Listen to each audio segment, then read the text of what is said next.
Welcome back to the MMA Plug, presented to you by DenverSportsBetting.com on 98.1 FM Mile High Sports Radio. I'm your host, Jordan Kurtz, sitting here alongside UFC middleweight Josh Friend. That has a nice ring to it. Does it? I'm glad that you feel that way, my friend. We are about to dive into the UFC 271 betting preview, presented to you by DenverSportsBetting.com. This weekend in the main event, once again, it is a middleweight fight. This bout is going to be contested at 185 pounds flat. That is going to be Israel, the last style bender, Adesanya, taking on Robert the Reaper Whittaker. This is a rematch from a couple of years ago, back in 2019 at UFC 243. First time out, it was basically a one-sided affair. Josh, what are your thoughts on this rematch here? This one is so heartbreaking because Israel Adesanya versus the Reaper. Oh, man, two of my favorite fighters in the history of the sport, almost like two really good guys, really top talented guys. I'm really pumped to see what changes Whittaker has made. I was watching the countdown and embedded and everything, and he said, and his camp has said, there has been multiple changes, things that he has tried to get better at and implement different game plans. Izzy said it first, like there's a blueprint out there, but can you make the same recipe? Is it going to taste the same? You know, I am not sure if he has the right recipe. I think Israel's going to come out and just show us all why he's one of the greats already. I couldn't agree with you more there. And, you know, I do believe that it's not going to be the same tale as the first affair. Robert Whittaker got out of pocket, and he was just in that complete blind fury He was crashing type of rage. too much, yeah. Exactly, which against somebody like Stylebender, he's a counter striker. He's one of the most surgical. I mean, he's more surgical with his counter striking than Dr. James Andrews out there. You know what I'm saying? Like, yeah. You give him that sort of opportunity, you overextend, and he's just going to take advantage of that, whether it's with his shin, whether it's with a fist, an elbow. He's going to find that opportunity.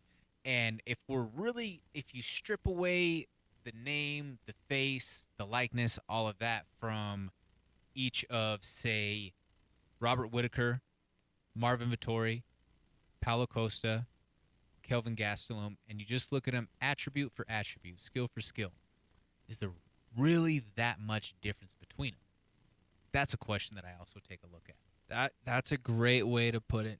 Yeah, because when you look at it like that from that angle, no, there's really not.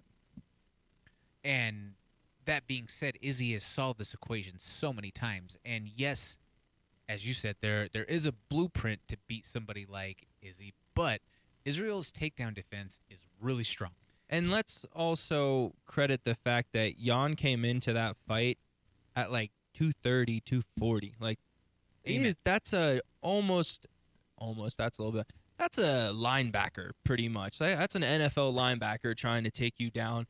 And like Izzy, yeah, he's a big guy for his weight class. He's 6'3" and 185 pounds. And then maybe during fight night, he's maybe 200, 205. But when you have a 230-pound Polish man trying to take you down, basically tackling you to the ground, not even like shooting a real takedown, but tackling you to the ground, it's a little difficult to get up. The leverage is completely different with somebody like Jan. So again, that's a point that I was kind of was thinking in this regard, that yes, Robert is still the toughest matchup at middleweight right now, I believe, as far as that goes for Izzy. But I don't know that he has the ability to essentially ragdoll or try to be a wet blanket to Izzy for 25 minutes in that regard. That's the only way that I believe that he would be able to beat Israel, and I just don't think that he can do that. I don't think that he has the ability to wrestle him and hold him down for that long. Yeah, and to be able to get him tired for the whole 25 minutes. I almost said the word, but we can't say that. We can't say that. Yeah. Can't say it. Yep. But you could try to do what Yoel did, which is basically just stand there. Nothing. You try to draw action out of Izzy, right? Yeah. He's too smart for that. He's not going to fall for that. And the way that Whittaker's attacks are, he's not a counter fighter. So, like, he has to come forward. Mm-hmm. At least with Yoel, like, he's a very explosive guy, and his reactions can just be explosive. But the way Whittaker's striking is set up, he has to be coming forward and cutting angles. Exactly. So, with that being said, Josh, friend, when it's all said and done, getting down to brass tacks, who is your pick for this main event, and who is going to be walking away with that middleweight title? Is it Ann Still or is it Ann New? I'm definitely feeling it's going to be and still. And I'm looking at the lines here right now, and they have Izzy to win by KO TKO at a plus 165. Now, if the first fight was a one-sided affair, do we think that there is a different strategy that Whittaker can come in with? Probably, maybe, but is it going to be the same thing or a different ending? No. It's going to be the same thing, same ending. I'd throw money on a plus 165 TKO for sure. Okay, going for the finish right there. I'm bearish on the Izzy pick. Like I want For you Israel. guys that don't know, that bear means that they're clawing down in the market. Yeah, so I think that Israel gets it done, but I do believe that if there is anybody that can beat him right now at middleweight, it is Robert Whittaker. How does Robert bounce back, and how does the mental warfare, the fact that somebody knocked you out twice in one fight and you're going back in there to fight him again, does that play any sort of subconscious or conscious role in the way that you approach this next fight? Are you tentative at all? Mm-hmm. I don't know what that answer is, but I do feel like it's a valid variable that has to be brought into the equation. Yeah. I'm going with Izzy. Yeah, it's just the way that Whittaker is hardwired. He's not going to be scared. Like the guy, okay, mate, you knocked me out twice. I'm still coming after you. Like I don't think he might. Obviously, everyone has that fear, everyone has that worry, but when it comes down to it, brass tacks, like the guy's not scared. He's going to come forward, and I think that that's just going to be his downfall. That's fair. That's fair.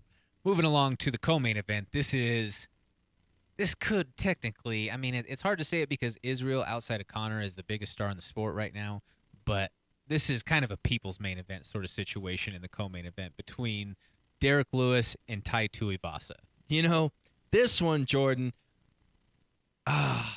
this is a heartbreaker here because I want to come on here and do another shoey because I'm obviously always going to throw that on the table anytime that Tuivasa fights, but I'm not confident that I'm going to be able to do that. You got the knockout king, and if we have Tai Tuivasa, who is just a brawler, scrapper, these two are going to go out there and just bang. I don't know if he can get it on Derrick Lewis, the beast. Yeah, I mean, yes, Tai Tuivasa, he's riding a 4-fight heater with all 4 knockout finishes. But this is a bad matchup for Tai, Josh. I mean, just like you said, Tai loves to brawl, and he tends to eat a shot or two before he lands his knockout blow. Mm-hmm. You can't take a shot or two from Derrick Lewis. No. That's the difference of you waking up counting the lights or waking up in the ambulance. Yeah. You know what I'm saying? Like that's just a situation to where if you decide to stand there and bang with Derrick Lewis, and don't get me wrong, Tai Tuivasa, I mean, he's got 6 knockouts in the UFC. He's climbing up that all-time record list himself. But Derrick Lewis sitting there at 13 is the knockout king of the UFC. Standing and choosing to trade with him is like playing Russian roulette, except with only having 1 bullet in there, you have 5 out of 6 with the full metal jacket. It's the way that when they hit, how it lands is just different. I don't know if that's if I'm explaining that correctly. Like when Derrick Lewis hits somebody and when Tai Tuivasa hits someone, yes, Tai Tuivasa has a bunch of knockouts, but they are pinpoint on the jaw, like perfect knockout punches. He hits hard. Derrick Lewis is like blunt force trauma. Like he'll hit you with his forearm on the side of your head and you'll still go out. It's just a weird, just man strength. I don't know. And I believe that there's no chance that it ends up going to the ground between these two guys. But Derrick Lewis has that, you always say like the just get up. There's only one guy that can there's literally one guy who can just get up. The laws of MMA physics do not apply to Derrick Lewis. No, not at all. The last time that he won in Houston, which is why I bring that up, was against Ilir Latifi. And there was a couple of times where, I mean, Ilir is an accomplished grappler, and he was holding Derrick down, and Derrick literally just got up. Like, that's another big, strong man on top of him, holding him down momentarily, and he just got up. stood up, and then ended up getting the win down there. That was back at UFC 247 in February of 2020. I think in this matchup, just like you say, it's going to be a Derrick Lewis knockout. Is that what you're gonna put money on, a knockout? Derrick Lewis knockout, and I also say this from the standpoint because Ty's not going to not bring the fight. But I say, just to piggyback off of what you mentioned with the type of power that Derrick possesses, there is one person out there that Francis Ngannou, the current heavyweight champion, has ever froze from as far as the power that he was in the cage against. Yeah. Derrick Lewis. That was Derrick Lewis.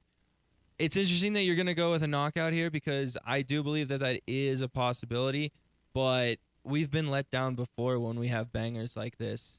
What was the last one? Johnny Walker and Thiago Santos, maybe, I think it was? Yeah. Just a letdown. We thought something crazy. We think something crazy is going to happen in this fight. We pray it does. Obviously, we want both guys to be healthy. It's crazy that we're out here. We're so desensitized. We're playing, like Jacoby said earlier, we're just trying to desensitize people. Knockouts are crazy. But I think that possibly this fight's going to go the whole fight. I don't think there's going to be a knockout. I think it's going to be a decision.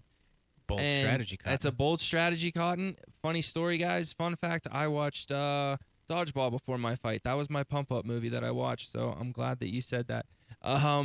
The lines here for that right there, I think, is absolutely crazy at a plus 700 for a decision here by Derrick Lewis. I might throw a couple bucks on that. I mean, for that sort of value, it's worth throwing a couple of bucks on. I just don't think that it's going to go that far, personally. Now, to put a spotlight on a fight or a fighter and a couple of guys on the card to give a shout-out to, I want to give a spotlight or put my feature on Bobby Green this week, Josh. He's fighting Nasrat Hopcroft, and I don't really care who it is. If Bobby Green is fighting, I'm going to be tuning in. I just love watching Bobby Green fight. Yeah, Bobby Green is a dog. So anytime that guy goes out there and scrap, eyes are glued to the TV. Yeah, certainly. I mean, you even when Bobby Green loses, it's an entertaining fight. I mean, look at like the fight with Fiziev, which I thought that he won that fight. Yeah. But nonetheless, entertaining still. Who do you have your feature on? This is a stacked card, and there's so many good fighters on this card. And I was going to make a point here to point out the very first fight on the card. Jeremiah Wells versus Mike Mathetha. Now, a couple weeks ago, we had a fighter who made their UFC debut, and they were only 3-0, 4-0, coming from icon fights from one of Jorge Masvidal's fight. And that was almost like a sacrificial lamb. That was an unfortunate circumstance. We have a fighter making his UFC debut at 3-0. But, guys, this is not just any normal 3-0 guy. This is Blood Diamond. And coming out of the same camp as Carlos Umberg and the champ, Israel Adesanya, this is going to be a great fight. He's going against Jeremiah Wells from out in Philly. So this is making up to be a really good fight. That's fair. So you expect this to be a banger is what you're saying to open up the curtain. It's going to be a banger to open up the show, for sure. Any lean on the odds?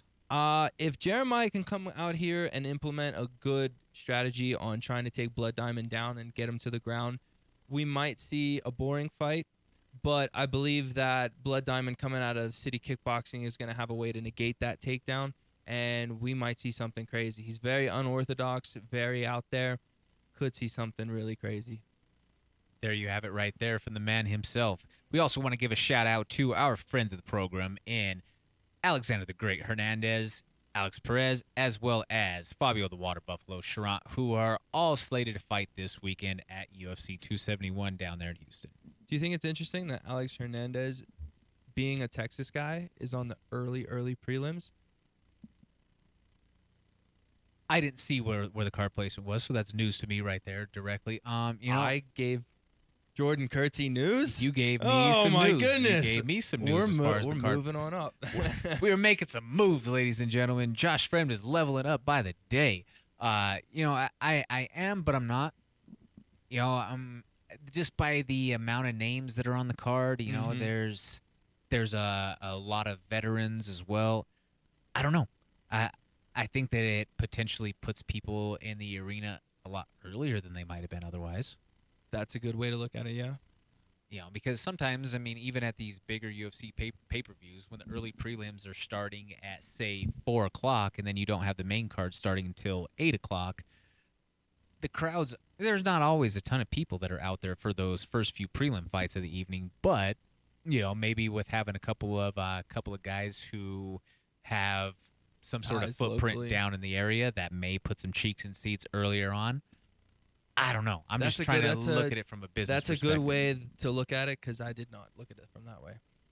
Well, that's why we have our ebbs and flows right there. That is the yin and the yang of this dynamic over here at the MMA Plug. What do you think of this weekend's card? Who do you think are going to be some of the breakout stars or big stories from this weekend? Stick around after the break, folks. We're going to be speaking with Big Toe Jacoby Jones, who will be getting down this weekend on UFC Fight Pass at LFA 124. This is the MMA Plug presented to you by DenverSportsBetting.com on 98.1 FM Mile High Sports Radio. I'm your host, Jordan Kurtz, sitting here alongside UFC middleweight Josh Friend.